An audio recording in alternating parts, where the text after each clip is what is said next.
नमस्कार, मेरा नाम है नितेश और आज मैं आपके साथ भारतीय ध्वज के संबंध में जो भी नियम हैं और जो हमारे ध्वज का इतिहास रहा है, इसके बारे में चर्चा करूंगा।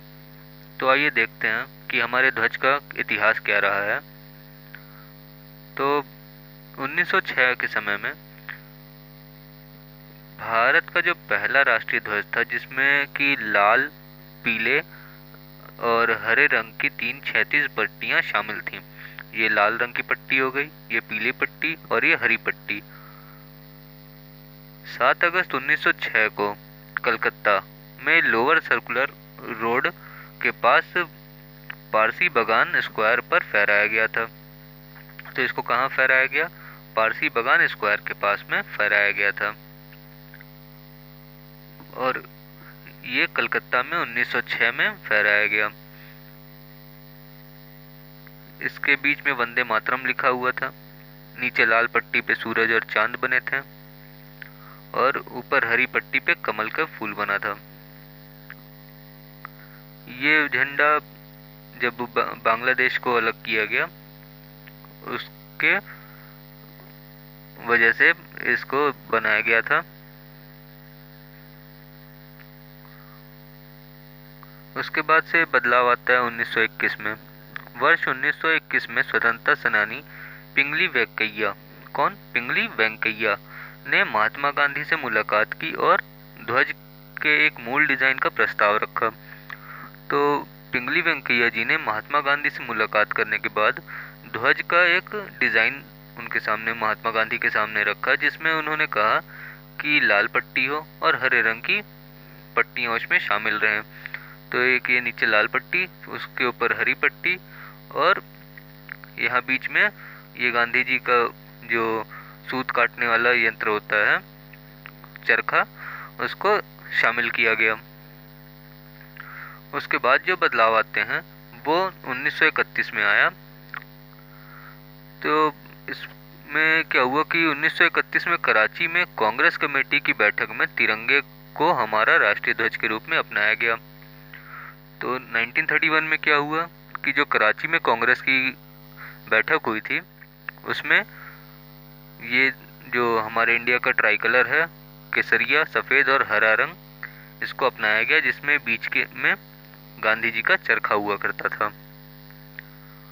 उसके बाद जो 1947 में बदलाव आया कि 22 जुलाई 1947 में जो संविधान सभा की बैठक हुई थी, संविधान सभा की जो बैठक थी उसके दौरान भारतीय ध्वज को उसके वर्तमान स्वरूप में अपनाया गया, जो अभी हम देखते हैं।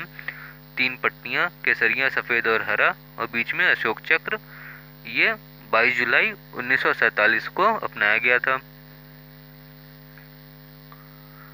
अब भारतीय तिरंगे से संबंधित कुछ नियम देख लेते हैं। इसके प्रतीक और नाम का अनुचित उपयोग रोकथाम अधिनियम 1950।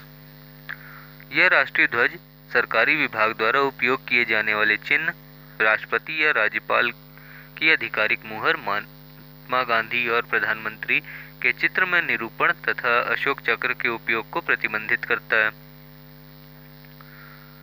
तो ये जो प्रतीक और नाम अधिनियम है 1950 का, ये क्या करता है? राष्ट्रीय ध्वज सरकारी विभाग द्वारा उपयोग में जो भी चिन्ह लाए जाते हैं या राष्ट्रपति या राज्यपाल का जो आधिकारिक मुहर होता है या फिर महात्मा गांधी और प्रधानमंत्री के चित्र में निरूपण, मतलब कहीं पे भी उनका चित्र लगा करके का प्रयोग करना, या अशोक चक्र के उपयोग को प्रतिबंध करता है कि हम लोग इसके उपयोग नहीं कर सकते हैं। दूसरा, राष्ट्रीय गौरव अपमान निवारण अधिनियम 1971 का जो राष्ट्रीय गौरव अपमान निवारण अधिनियम है, इसमें क्या कहा गया? यह राष्ट्रीय ध्वज, संविधान, राष्ट्रगान और भारतीय मानचित्र सहित देश के सभी राष्ट्रीय प्रतीकों के अपमान को प्रतिबंधित करता है। तो इसमें जो राष्ट्र के प्रतीक हैं उनके अपमान को प्रतिबंध करता है। मतलब कि जो ध्वज हो गया, संविधान हो गया, राष्ट्रगान हो गया, राष्ट्रगीत हो गई या भारत का मैप हो गया, इन सभी का अपमान नहीं किया जा सकता। यदि कोई व्यक्ति अधिनियम के तहत निम्नलिखित अपराधों में दोषी ठहराया जाता है तो 6 वर्ष की अवधि के लिए संसद एवं राज्य विधानमंडल के चुनाव लड़ने हेतु अयोग्य हो जाता है। यदि कोई व्यक्ति है वो ये नीचे दिए गए 3 जो नियम है, अगर ऐसे किसी कार्य में पाया जाता है तो उसको 6 साल तक की अवधि के लिए संसद या राज्य विधानमंडल में चुनाव लड़ने से के लिए अयोग्य कर दिया जाता है। तो पहला उसमें है राष्ट्रीय ध्वज का अपमान अगर कोई करते हुए पकड़ा जाता है, या भारत के संविधान का अपमान कोई करता है, या राष्ट्रगान के गायन को रोकता है कोई, तो 6 वर्ष की अवधि के लिए संसद एवं राज्य विधानमंडल में वो चुनाव नहीं लड़ सकेगा। भारतीय ध्वज संहिता 2002, इसके बारे में देख लेते हैं। इसने ध्वज के सम्मान और उसकी गरिमा को बनाए रखते हुए तिरंगे के अप्रतिबंधित प्रदर्शन की अनुमति दी। तो जो ध्वज है उसके सम्मान में या उसकी गरिमा को बनाए रखने के लिए तिरंगे का प्रदर्शन की अनुमति दे दी गई इसके द्वारा। ध्वज संहिता ध्वज के सही प्रदर्शन को नियंत्रित करने वाले पूर्व मौजूदा नियमों को प्रतिस्थापित नहीं करता है। जो ध्वज संहिता 2002 में बनाया गया वो ध्वज के सही प्रदर्शन को नियंत्रित करने वाले जो पहले के नियम थे, मतलब जो पुराने नियम थे, उसमें अगर ध्वज का जो सही प्रदर्शन का तरीका बताया गया है उन नियमों को यह नहीं बदलता है। हालांकि ये पिछले सभी कानूनों, परंपराओं और प्रथाओं को एक साथ लाने का एक प्रयास था। ये जो भारतीय ध्वज संहिता 2002 है, इससे पहले के सभी कानूनों को और परंपराओं को और जो भी प्रथाएं थीं उन सभी को एक साथ संग्रह करके रखा गया है। भारतीय ध्वज संहिता 2002 को 3 भागों में बांटा गया है। पहले भाग में राष्ट्रीय ध्वज का सामान्य विवरण है। इसमें जो भारतीय ध्वज संहिता है उसको टोटल 3 हिस्सों में बांटा गया, जिसमें पहले भाग में क्या है, राष्ट्रीय ध्वज का सामान्य विवरण कि राष्ट्रीय ध्वज कैसा होना चाहिए, किस तरह का होना चाहिए, उसमें उसकी लंबाई चौड़ाई क्या होनी चाहिए, ऊपर कौन सी पट्टी होनी चाहिए, बीच में कौन सा रंग होना चाहिए, ये सभी चीज़ें बताई गई हैं। दूसरे भाग में जनता, निजी संगठनों और शैक्षिक संस्थानों आदि के सदस्यों द्वारा राष्ट्रीय ध्वज के प्रदर्शन के विषय में बताया गया है। तो जो दूसरा भाग है उसमें जनता हो गई या कोई भी प्राइवेट ऑर्गेनाइजेशन हो गई या कोई शैक्षिक संस्थान हो गई या कोई भी ऐसी जगह के सदस्यों द्वारा राष्ट्रीय ध्वज के प्रदर्शन के मतलब किस तरह से राष्ट्रीय ध्वज को दिखाया जाएगा उसके बारे में बताया गया है। संहिता का तीसरा भाग केंद्र और राज्य सरकार तथा उनके संगठनों और अभिकरणों द्वारा राष्ट्रीय ध्वज को फहराने के विषय में जानकारी देता है। तो जो संहिता का तीसरा भाग है वो क्या करता है, राज्य और केंद्र सरकार या जो भी उनके संगठन हैं उनके द्वारा राष्ट्रीय ध्वज जो फहराया जाता है उसके बारे में जानकारी देगा कि किस तरह से फहराना है उन्हें। इसमें उल्लेख है कि तिरंगे का उपयोग व्यावसायिक उद्देश्य के लिए नहीं किया जा सकता। तो इसमें क्या है कि व्यावसायिक उद्देश्य के लिए जो तिरंगा है उसका इस्तेमाल नहीं हो सकता।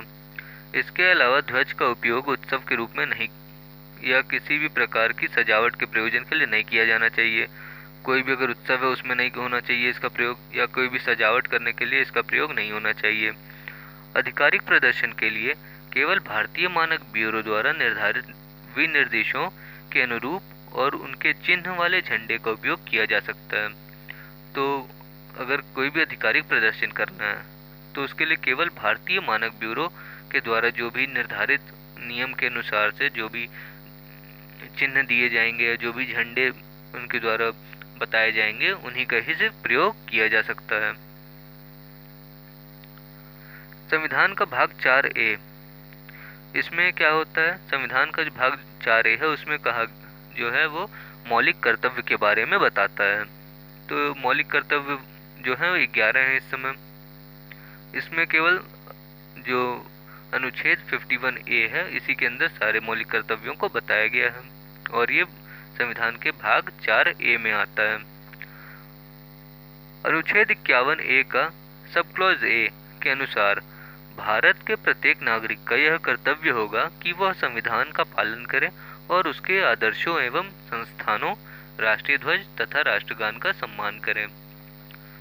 तो इसमें कहा गया है कि जो भारत का हर एक नागरिक होगा उसका एक यह कर्तव्य होगा कि वह संविधान का पालन करे, या जो उसके आदर्श हैं उनका पालन करे, या कोई भी संस्थान या राष्ट्रीय ध्वज या राष्ट्रगान का सम्मान करे।